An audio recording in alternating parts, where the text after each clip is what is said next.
Here is Sailor Studio 737, and this is a purple that the great Grape Ape would be proud of. The swatch shows a greenish gold sheen that does show in the writing sample on coated papers, and the chromatography shows that green that is in the sheen. Now, while this is a very dark purple, there is tone shift as papers change. Not better nor worse, just different, and yes, it shades along with the sheen, really adding to the character. On non-fountain pen friendly paper, it performs extremely well with no feathering and not being aggressive getting too deep into the paper.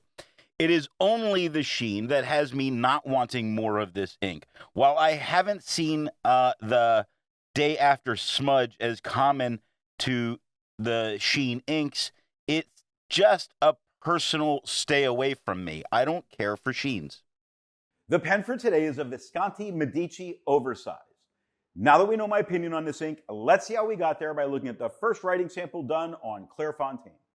Here we see that very dark purple, and I doubt I get it to come on camera, as you've probably, if you've watched these videos, know I'm not good at this, so trust me, it's there. It doesn't feather, doesn't spread, it does shade extremely well. With all of the darker parts of the shading comes sheen. So notations that is mostly darker is mostly sheen. The N and A that are a little bit darker do not have the sheen, really making this very interesting on the page.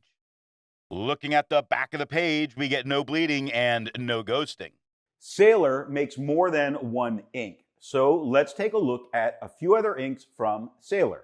Here is Sailor Kobe number 30 Ijinkan Mint. Here is Sailor Kobe number 46 Museum Gray. Here is Sailor Studio 131. Here is Sailor Studio 770. The second writing sample is done in a Portage Reporter notebook. Here it is noticeably lighter than it is on the Clairfontaine. It does not feather, does not spread. It does shade just as well as it does on the Clairfontaine. However, it does not sheen. The more absorbent nature of this paper, it's not, sold as fountain pen friendly. The more absorbent nature of this paper does eat up the sheen, just leaving behind this very nice purple with its shading. Looking at the back of the page, we get no bleeding and no ghosting. There's a lot to be learned by doing multiple chromatographies. The one on the left is done the way it's supposed to be done. A line of ink is put down to immediately put into water to show the separation of those colors, making the ink. Now the one on the right is marked with a D. This is allowed to dry for 10 minutes before it's put into water. The third writing sample is done in a national brand Steno notebook. Here the tone is darker and more purpley purple than the purple on the Clairfontaine. Whatever those means, it's definitely a more vibrant type of purple. Not that it's being more vibrant on the page. It's very interesting, really nice color. I don't think it's being affected by the tone of the paper.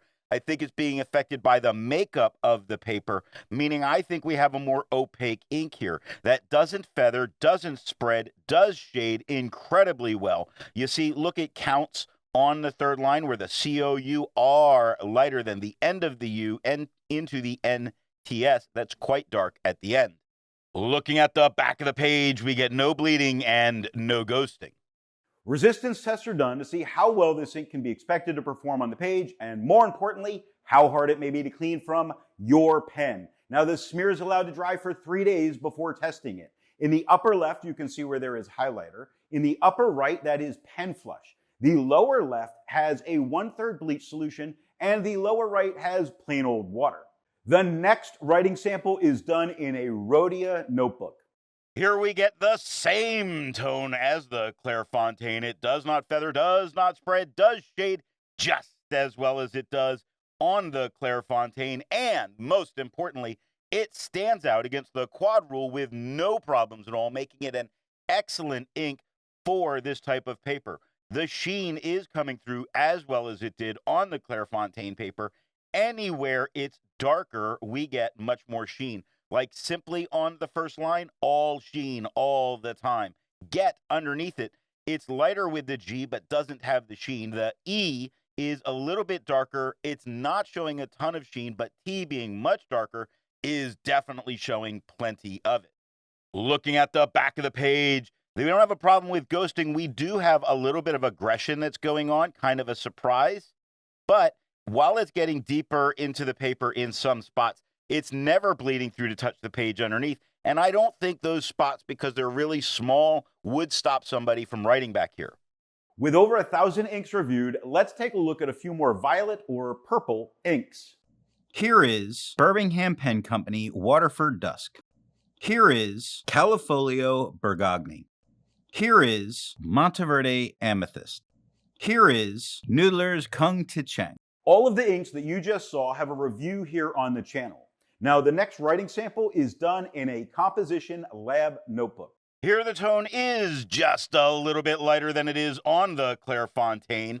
It doesn't feather, doesn't spread, does shade, not quite as well as on the Clairfontaine, and the sheen is not coming through at all. Not on this paper. Not that it's ruining the ink. It's more a thing that happens with the paper. It's still doing very well to stand out against the quad rule. It still makes a very interesting purple on the page. Looking at the back of the page, we get no bleeding and no ghosting. While it's nice to see inks that are in the same color family, I prefer to find inks that complement the color on the page. Here is Diamine Safari. Here is Diatramentis Document Fog Gray. Here is Lamy Vibrant Pink. Here is Pilot Mixable Yellow. The best way you can support this or any channel that you like watching is to alert the retailer of where you saw the product at time of purchase. Now, the last writing sample is done on 20-pound copy paper. Here the tone is a whole lot lighter than it is on the Clairfontaine. It does not feather. It does have a little bit of spread that's in the expected range for dealing with copy paper. It does have a little bit of shading going on.